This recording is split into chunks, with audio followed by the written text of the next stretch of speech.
అలాగే నా co actors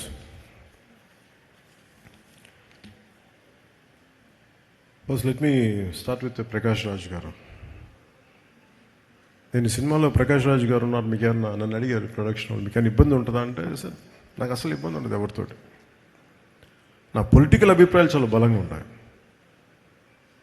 నాకు ఒక విషయం చెప్పాలనుకుంటే మొహమాట పడను, చెప్తాను.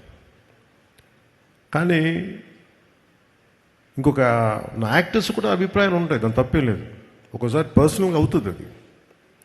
అంత మాత్రాన సినిమాకి నేను ఇచ్చే గౌరవం ఏంటంటే, సినిమాకి నాకు ఎందుకు అన్నం పెట్టిన తల్లి ఇది నాకు సినిమా. ఈరోజు నన్ను కూర్చోబెట్టి నన్ను డిప్యూటీ సీఎం హోదాలో పెట్టింది అంటే అది సినిమా నాకు ఇచ్చింది. నా సామాజిక అంటే నా ఒక ఈ సమాజంలో ఉండే ఈ అసమానతల మీద కోపం నాకు ఎగ్జిబిట్ అవ్వడానికి సినిమా పనిచేసింది నాకు. అందుకే నాకు సినిమా అంటే చాలా చాలా గౌరవం. అందుకని మీరు ప్రకాష్ రాజ్ గారు ఉంటే మీరు యాక్ట్ చేస్తారా లేదా అంటే అస్సలు నాకు ఇబ్బంది లేదండి. నేను ఒకటే కోరుకుంది ఏంటంటే, సెట్లో అలాంటి టాపిక్లు పెట్టద్దని చెప్పిన, అది ఒకటి నేను కోరుకునేదాన్ని.